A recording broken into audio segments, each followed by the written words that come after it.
Okay, we're talking a little bit more about Adobe Camera Raw, and we're going to go and speak uh, about some of the other things that we can do besides the basic tab. So here we are, and one thing that I wanted to show right at the beginning was that down here we've got a, some choices that's going to help us do some previews of our changes. You can see I've got some adjustments I've made here for my image. It'd be really nice if I could see, like, what did I actually do? Like, could I see before I did anything? Could I see what that looks like? So we can actually do that right over here. It's called toggle between the current state and their original defaults. So that's the original defaults, and that's what I've done. You can also do a quick key by holding down Option Command P, so you can toggle back and forth. I personally really like that. There's something somewhat similar in Photoshop that I can do, but there's also some other choices here. The little Y here shows you can do comparisons between before and after this way. Split the image down the middle vertically, before and after up and down, or split the image horizontally up and down. So you can see before here and after here. So that's one way. It won't go back to the single view by itself unless you click, hold, and pull up to the single view, just so you know. This little swap feature goes back just a little bit in time. The last state of change, whereas this one over here toggles between the current state and the original when you open the image. So it's two different ways, right? If you just want to go back, swap before and after settings and go back in time just a little bit, you can do that. Now this one with the arrow that goes to the left, be careful with that one because that's going to actually go back to what your original was. So if you if you click on that, it's actually going to go back. So you want to pay attention, and I would say avoid that one unless you know what you're doing. So that's just some previews that you can help you to see where you're at in your editing process and what you want to change and what you have been able to change.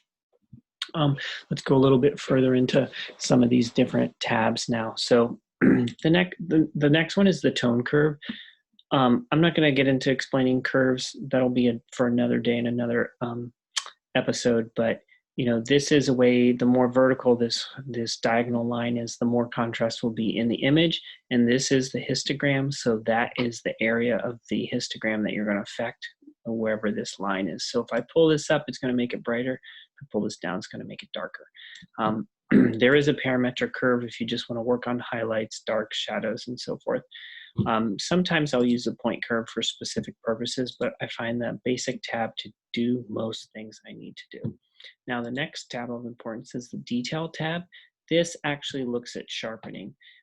It's really useful if you want to zoom into your image. By default, you'll be on the zoom tool.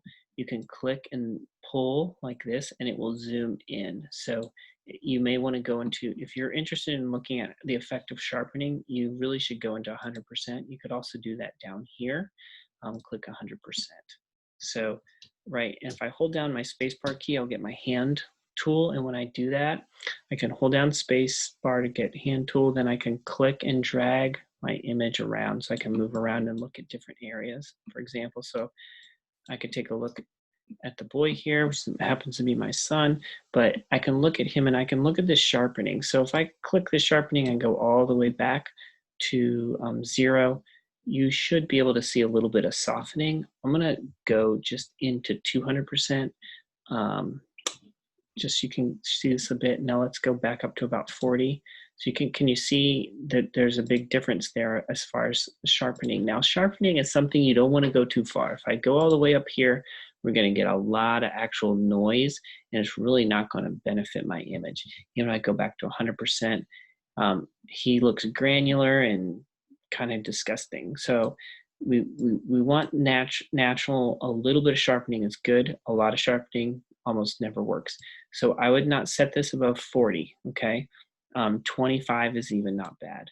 There's going to be a difference in sharpening around 25, but I would not go above 40 if you want, because you can see it does add noise to the image, even though it is making it sharper. So detail, radius, masking, is more advanced. We're not going to worry about that now. The other noise reduction that you can do, the other thing you can do here is noise reduction. And there's two types of noise reduction. There's luminance, which is brightness noise, or darkness noise, inaccuracies of tonal transitions.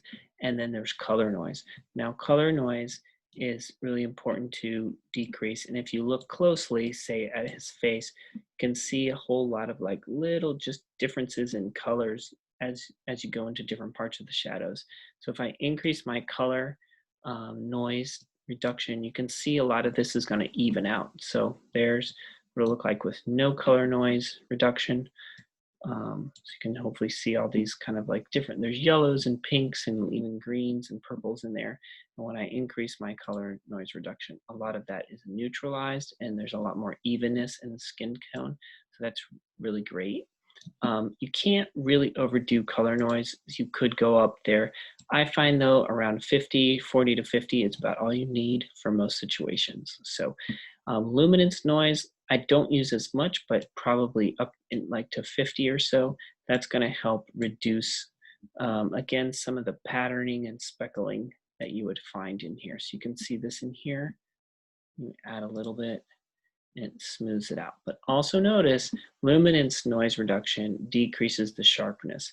So it's not quite the same thing as the opposite of the sharpening, but they have a relationship. So you don't want to be pulling these things in opposites of each other, or you're just going to kind of go in circles. So just realize that, maybe 20% on luminance noise is good.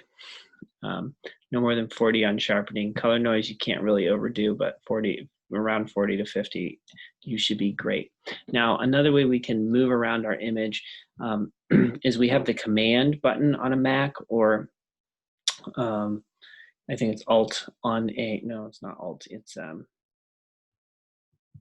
don't know what it is. I forget what it is on a PC, sorry. But we hold down Command on a Mac and we can do the 0. And when we do 0, it'll take us back to the filling our screen with the whole picture. You can also do Command plus to zoom in bit by bit, or you can use Command minus to zoom out. But I really like those 3. It's a very easy pattern to quick key pattern to learn. But you've got a few different ways you can get around. Okay.